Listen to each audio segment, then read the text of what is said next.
So we developed that film before we knew that our next guest was going to join us today.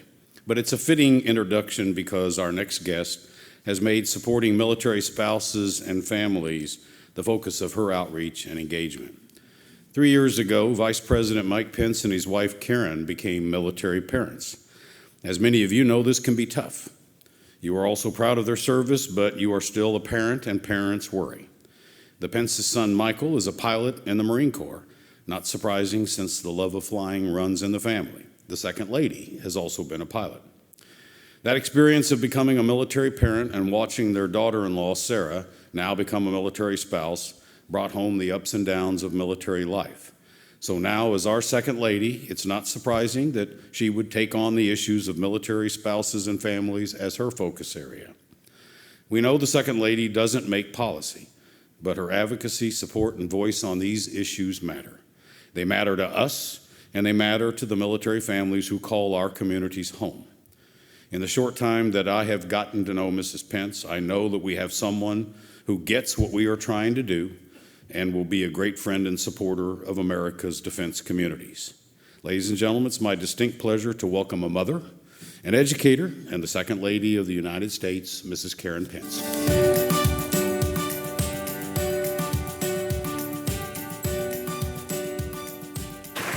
Everybody. Hello. Thank you very much. I really am thrilled to be here. Thank you, Bill, for that kind introduction. It kind of gives you a little insight into our family. But to all of the distinguished guests here today, thank you for your commitment to support military families. Congratulations to the communities who were selected to be part of the Great American Defense Communities Program. Thank you for your efforts to improve the quality of life for our military families. What a great program. But it's a pleasure to be here today in a room full of leaders and decision makers who all have a heart for our armed forces. I commend you all on your participation in this year's Defense Communities National Summit, because you recognize the importance of coming alongside our service members and their families. Having the honor of serving as the Second Lady of the United States, and as you just heard, as a proud Blue Star mom of a Marine, I can tell you without reservation that Americans have a special place in their hearts for all of those who chose and choose to answer that call of duty.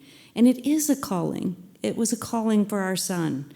We understand the respect and the care so deserving of our military service members and their families. I know there are military service members, veterans, and military spouses with us today. So before we begin, we're going to do a little roll call. So when I say your service branch, okay, because I kind of heard when I was coming out that we're a little sleepy, ready for dinner, it's been a long day. Okay, so when I hear your service branch, I want you to stand right up and I want to hear your battle cry. Not your whole song, we're not doing the song, okay? You can do that after the beer tonight, okay? But I want to hear the battle cry. So when I say, if you're a spouse or you're active duty or you've been in the military in this particular branch, I want you to stand up and yell your battle cry. So we're going to start with the Army. Woo, that was great. Okay, now let's see if we can top that. Air Force. That's pretty good.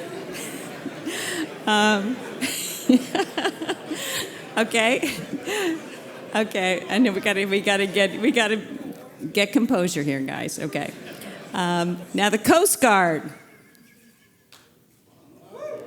Nobody from the Coast Guard. Okay, Navy. Okay, and last but certainly not least, the Marine Corps. Woo! Great. That was great. That was very good. I got to applaud that. Thanks, everybody. That was great.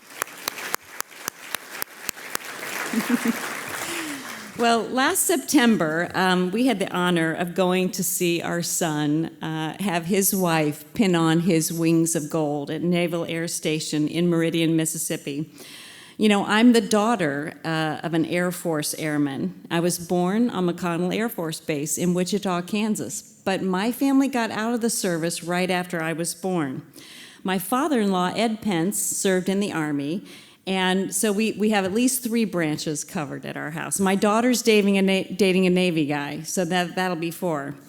But last fall, I traveled to Fort Carson in Colorado Springs, and I wanted to launch an awareness campaign to elevate and encourage military spouses. And I know I'm not the first. I know a lot of groups are doing this, but I just thought in this position for this amount of time, we could encourage spouses and elevate them in their communities. Since then, I've met with hundreds of military spouses across our country and also in other parts of the world.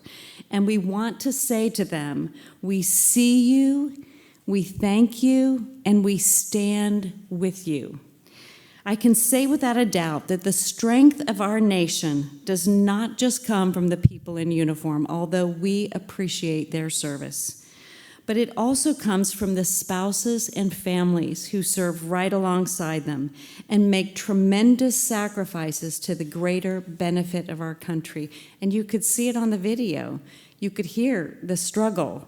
Military spouses do so much for our nation. They make so many sacrifices without asking for very much in return. They experience frequent moves. We all know that. Job changes. Periods of being a single parent while their loved one is deployed, all while exhibiting pride, strength, and determination. Spouses are the backbone of military families, and they contribute directly to the strength and readiness of our armed forces. They are the home front heroes. They truly are, and that's why all of us are here today.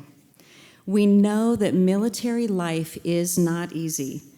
Spouses have shared with me the stories about the difficulties of being hired and the inconsistent professional licensing requirements faced as they move, on average, as you know, every 2 to 3 years. And according to the Department of Defense, the military spouse unemployment rate stands at 24%, and this just is not acceptable.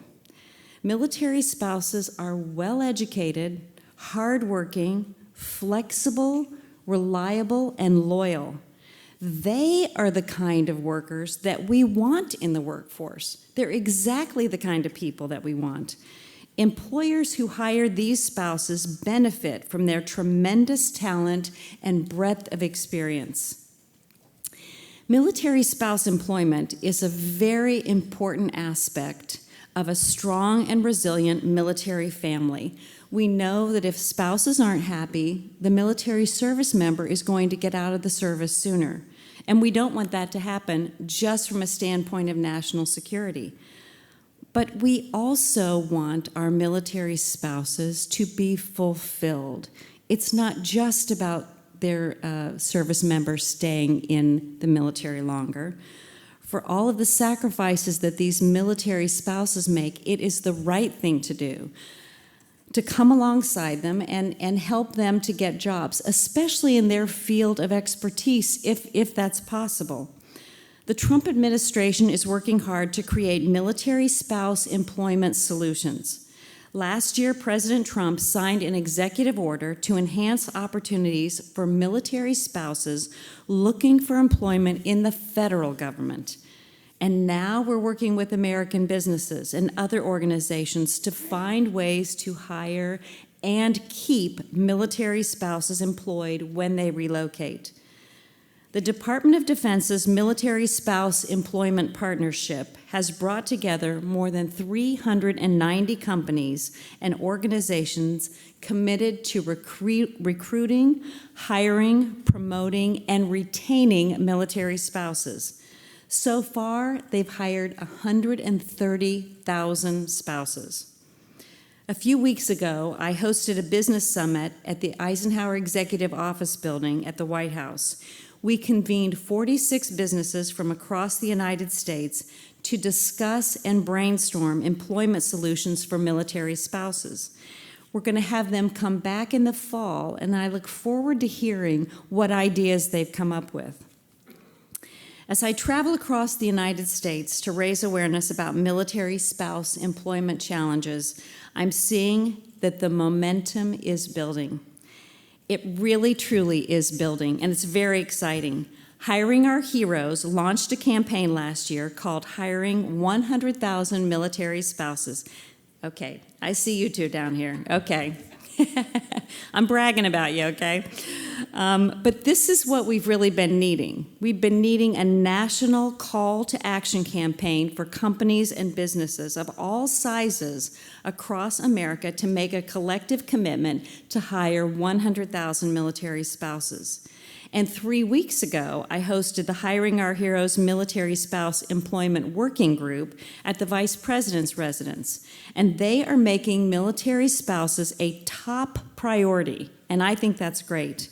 The Hiring Our Heroes Military Spouse Program really is a leader in the military spouse employment space. They're partnering with public and private sector organizations to develop and communicate best practices, dedicated resources, and research related to military spouse employment. In San Antonio, Texas, they have created the nation's first ever Hiring Our Heroes Military Spouse Economic Empowerment Zone. And I joined Hiring Our Heroes in USAA in Texas a couple of months ago to celebrate their first anniversary of the nation's first ever military spouse economic empowerment zone. The goal of the empowerment zone is to bring together local community leadership with industry leaders to develop workforce solutions for military spouses. But it was so excited because it wasn't a kickoff. It's not like we were saying, oh, we hope we get to do this. This was the first anniversary. So we had spouses who were saying, I'm working in healthcare now. This is my field. I've never had a job in this. They were so excited. The empowerment zones are more than just the jobs, though. They're also focused on changing the way an organization views military spouses as employees, and this is just as important. And in this day and age, people should be able to move and keep their job. Today, there are military spouse economic empowerment zones in other parts of our country, in places like Washington, Georgia, and North Carolina. But there's room for many more in all of your communities. We know that the licensing issue especially is challenging. Each state establishes its own licensing rules, and there are different occupational boards and regulatory agencies in each state. So we understand why licensing is an issue. States have taken some good steps forward, but more work still needs to take place at the state level. For example, issuing temporary or expedited licenses to spouses and ensuring that boards know the laws. We went to Minnesota and we spoke with a research group who had done a 3-year study on military spouse licensing. And one of the biggest frustrations they found was that it really was just the person answering the phone. Didn't know that military spouses in that particular state had a waiver. And so the military spouses are frustrated because the person answering the phone didn't know the law. A few months ago, when the National Governors Association held its annual winter meeting in Washington, we hosted a breakfast for them at the Vice President's residence. And during their visit, I spoke to them about the hardships that spouses face with frequent moves and professional licensing requirements. Later, several governors expressed interest in helping to improve military spouse employment in their states. And recently, South Dakota's new governor, Kristi Noem, Iowa's Governor Kim Reynolds signed a law to help fast-track licensing for military spouses. I mean, you can understand. They go to a state, sometimes they have to get education, then they have to apply for the license, they have to pay the fee, all the while they're trying to find if there's even a job available. Arizona's Governor, Doug Ducey, also signed a bill to recognize out-of-state licenses, and I know that many governors' offices have representatives attending the summit here today. So they're doing it in Arizona, they're doing it in other states. I also want to applaud the bipartisan efforts underway on Capitol Hill to address military spouse employment challenges. Last month, I had the opportunity to join Senators Cotton and Shaheen and Representatives Banks and Davis to help announce the Portable Certification of Spouses Act of 2019. Did you catch that? That's the PCS Act of 2019. And the whole point of it is to provide federal funds to states who can waive the licensing fee for these spouses. But it's bipartisan, it's in the House and the Senate. Since introducing the bill, 3 additional legislators have signed on as co-sponsors, and they're working to garner more co-sponsors and pass the bill. In closing, I want you to know that the Trump administration values our service members and their families. We are so proud of our armed forces. I'm so proud every time I see my daughter-in-law. We saw her this weekend. It was Mike's 60th birthday. And so we got to see them, which is rare. And just to know some of the things that she's dealing with, I just was so proud of her. I mean, I'm very proud of our son, but I was also very proud of Sarah. And we know that the spouses are the backbone of the military families, and they contribute directly to the strength and readiness of our armed forces. It is our priority to take care of our spouses and to also take care of our children so that service members can stay focused on their mission. Our spouses are ready, waiting, and eager to come alongside businesses in a win-win partnership. Let's do our part, let's keep the momentum going, and create employment solutions for military spouses because it is the right thing to do. I'm so pleased to be here with all of you today. Thank you for your attention. Thank you for what you're doing in your communities. God bless you, and God bless the United States of America. Thank you so much.